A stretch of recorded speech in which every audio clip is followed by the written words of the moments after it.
Hello everyone. Today we'll be talking about tuberculosis. This is a condition that's commonly known as TB. This is a disease that is caused by mycobacterium tuberculosis, a potentially serious infectious bacterial disease that mainly affects the lungs. Pulmonary TB is the most common type of TB and is usually infectious. It can affect any other organ of the body, in which we refer to it as extrapulmonary TB. In short, EPTB. So, what is the mode of transmission? So, tuberculosis is an airborne infection. It's spread from person to person. Mycobacterium bovis is transmitted through consumption of unpasteurized milk products.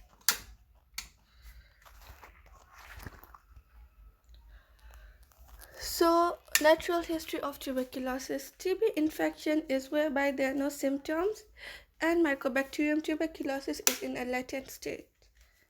What are the risk factors for TB transmission? It depends on the duration of exposure, environment in which exposure occurred, infectiousness of person with TB, compromised immune status. Then we just talked about TB disease, TB infection, now TB disease. This is whereby the patient becomes symptomatic. A child becomes symptomatic. If it's an adult becomes symptomatic. That is what is referred to as TB disease. So what are the risk factors for TB disease? Immune suppression, under 5 years of age, malnutrition, contact with bacteriologically confirmed pulmonary TB case. So countries in the high burden countries list for TB and HIV and multi-drug resistant TB is being used by World Health Organization during the period 2016 to 2020 and the areas of overlap. So as you can see in the diagram above, you can see there is an area which has TB commonly. Then there are those countries that have common TB and multi-drug resistant TB, and there are those countries that have TB and HIV, and then they're overlapping with MDR TB, with TB. So what are the typical symptoms of a patient with TB? So there will be a cough of 2 weeks or more, though the recent studies have said that it doesn't have to last 2 weeks. It can even be less than 2 weeks and still be a symptom of TB. History of fever with or without night sweat, poor weight gain or unexplained weight loss, failure to thrive, this is in children, history of contact with an adult with TB in the last 2 years, loss of appetite, reduced playfulness, and fatigue. So what are the atypical clinical presentations of pulmonary TB? So they can present as acute severe pneumonia, occurs especially in infants and HIV-infected children, presents with fast breathing and chest indrawing. Pulmonary TB should be presumed if there is poor response to antibiotic therapy. If HIV infected, also suspect other HIV-related lung diseases, e.g. pneumocystis pneumonia, lymphoid interstitial pneumonitis, which are opportunistic infections in HIV disease. They may also present as a wheeze, which refers to asymmetrical and persistent wheeze that can be caused by airway compression due to enlarged tuberculous hilar lymph nodes. Pulmonary TB should be presumed when wheeze is asymmetrical, persistent, not responsive to bronchodilator therapy, and associated with other typical features of TB. Then physical findings, what are you going to find on examination? So general physical findings, appearance, they'll appear to be thin or wasted, temperature will be normal or elevated, lymph nodes will be enlarged, painless, they may be matted or with discharging sinus. Then check for general signs of illness like pallor. Examine the under 5 cut for growth faltering if it's in a child. Then what will you find on chest examination findings? Respiratory rate may be normal or high. Trachea may be displaced in massive pleural effusions. Breath sounds may be normal, reduced, or absent, but there may be bronchial breathing, crepitations or crackles, rales, and wheezing. Then there will be dullness on percussion in the case of pleural effusion. Then there will be distant heart sounds in pericardial effusion. Examination findings on the abdomen: you may be able to palpate masses. There may be ascites, which refers to fluid in the abdomen, and there may be abdominal distension.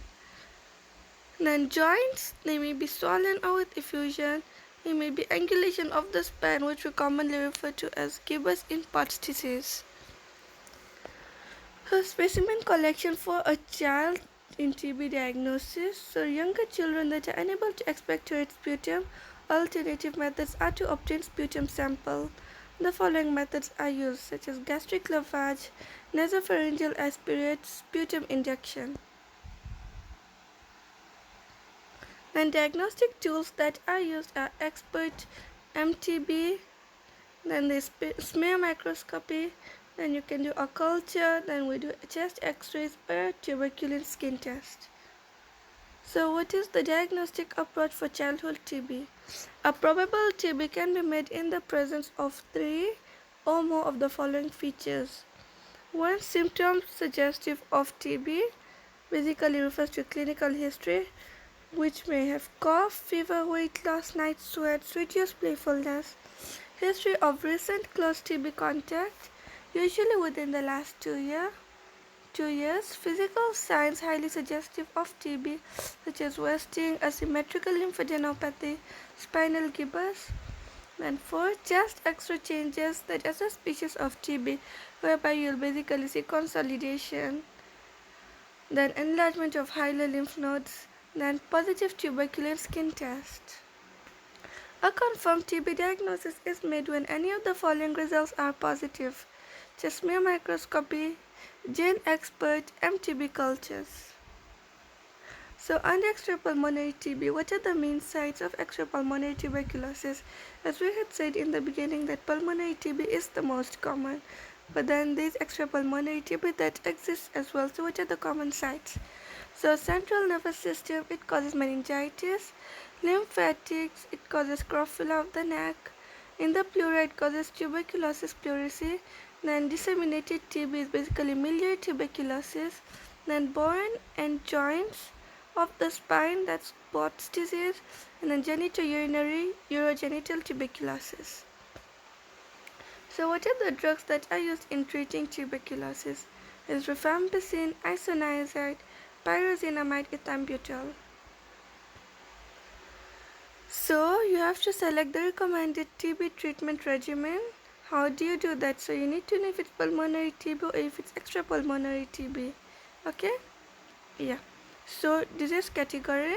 So the way we always give treatment is intensive phase and continuation phase. All new forms of pulmonary TB and extrapulmonary TB. In the intensive phase, you first start with isoniazid, rifampicin, pyrazinamide, and ethambutol for 2 months. Then in continuation phase, that lasts 4 months, you give isoniazid and rifampicin. But if the patient has TB meningitis, osteoarticular TB, pericardial TB, spinal TB, miliary TB, or any other severe form of TB, you give 2 months of isoniazid, rifampicin, pyrazinamide, and ethambutol. And then in the continuation phase, instead of 4, it lasts for 10 months. So you give isoniazid and rifampicin for 10 months. And then when we're talking about pediatric dosages or pediatric drugs, the drugs are going to remain the same. The only thing is they'll be given according to the weight of the child. So as you can see, isoniazid is 10 mg per kg, rifampicin 15 milligrams per kg, pyrazinamide 35 milligrams per kg, ethambutol 20 milligrams per kg. So what are the causes of deterioration or poor response while on TB treatment? It is non-adherence to TB treatment. So this is whereby a patient does not take the medications daily. Then TB and HIV co-infection with comorbidities such as pneumocystis pneumonia, ART treatment failure, malnutrition, then presumed drug resistance, incorrect diagnosis, poor drug absorption, especially in patients with gastroenteritis, suboptimal doses when drugs are not properly calculated according to weight. This is very common in pediatrics, whereby you are not sure of the weight, so you just tend to underestimate the weight, and that leads to suboptimal dosing. then drug-to-drug interaction, then iris immune reconstitution syndrome. So what is the supportive care in TB management? So you have to give nutritional support, then you give pyridoxine, which is vitamin B6 that protects against isoniazid-induced peripheral neuropathy. Then you have to give steroids, prednisolone at 2 milligrams per kg for 4 weeks, then tapered over 2 weeks, indicated in the following condition. So you don't give steroids in all types of TB. You give them in TB meningitis, complications of airway obstruction by TB lymph glands, and pericardial tuberculosis. So that's all about tuberculosis. If you like the video, please like, comment, subscribe, and if you found that something was wrong, please do comment so I do make the corrections. Thank you.